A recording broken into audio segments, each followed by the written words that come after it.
এখন কোরআন হাদিসের প্ল্যাটফর্মের নামে আহলে হাদিসের নামে কয়টা দল তৈরি হয়েছে এই সমাজে বলুন?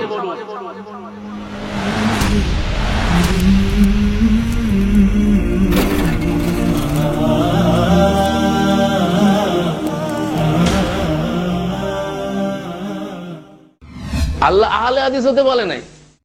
আহলে হাদিসের নামে যে সংগঠন করা, এটা ইসলামের ইতিহাসে কোথাও নেই। তার নামের সপক্ষে একটা দলিল প্লেস করতে পারবে না। এই নামটাকে প্রতিষ্ঠা করার জন্য তাদের থিসিস করা লাগছে। আহলে হাদিস এই শব্দটাকে বোঝানো, এশিয়া মহাদেশ প্রেক্ষিত সহ ডক্টর গালিব থিসিস করেছে, এত বড় একটা মোটা বই। একটা থিসিস করা হয়েছে এই নামটাকে বোঝানোর জন্য। আর আজকে দেখেন আহলে হাদিস নিয়ে লড়াই করা হচ্ছে রীতিমতো, আহলে হাদিসকে স্টাবলিশ করার জন্য।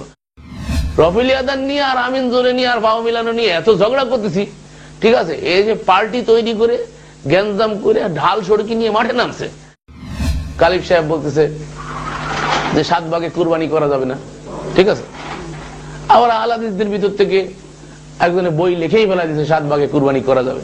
মনিরুদ্দিন সাহেব তো আবার ওইখান থেকে মানে লিফলেট ছেড়ে দিছে 7 ভাগে কুরবানি করা যাবে। আকরামুজ্জামান সাহেবের ভাই সৌদি আরব থেকে লিখে পাঠাইছে, গালিব সাহেবের আত্মহারিকে দিছিল, ঠিক আছে, ওইটা লেখা ছাপানোর জন্য। কিন্তু যেহেতু গালিব সাহেবের মতের বিরুদ্ধে, মানে এটা গালিবি মাযহাব, গালিবি মাযহাবের বিরুদ্ধে চলে গেছে, যেহেতু তারা আহলে হাদিস নামে দল করেছে, আহলে হাদিস নামে দলে দলে বিভক্ত হয়েছে। এখন আমরা কোথায় যাব? কিন্তু দল করেও তারা এক দল থাকে না, তারা বহু দলে বিভক্ত।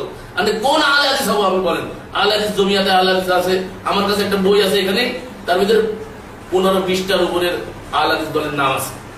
আবার এক ভাই বলছে যে 55টার মতো দল হয়েছে আহলে হাদিস। গুরাবায়ে আহলে হাদিস তাদের নাম। আবার আর এক দল আছে মোহাম্মদী, ঠিক আছে? আবার আর এক দল কিছুদিন আগে আহলে হাদিস আন্দোলন থেকে বেরিয়ে গেছে, ডক্টর গালিবকে জেলে ঢুকিয়ে যারা বেরিয়ে গেল, তাদের নাম হচ্ছে আইনের পরে একালিপ টান, জামাআতে আহলে হাদিস, বুঝছেন? একালিপ টান টান দিছে তারা। এভাবে করে তাদের থেকে আবার বেরিয়ে যায়, আবার আর এক দল হয়েছে।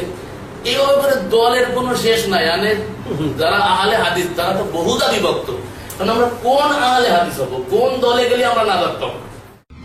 এই নামে দল করার কোনো সুযোগ নাই। যেহেতু তারা দল করেছে, সংগঠন করে এই নাম দিয়ে দল করে বিভক্ত হয়েছে।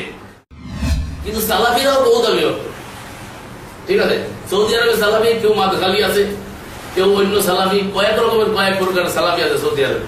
কথা বলছেন, এক সালাফি আর এক সালাফিরে কি মানে না। আমাদের এই সালাফি এক দল আসছে সিলেটে, মাদখালি গ্রুপ, তারা তাদেরকে ছাড়া আর কাউকে ঠিক মনে করে। এরা বেরোয় গেছে, তাহলে আমরা কোন সালাফি হবো? এটা একটা বিষয় না।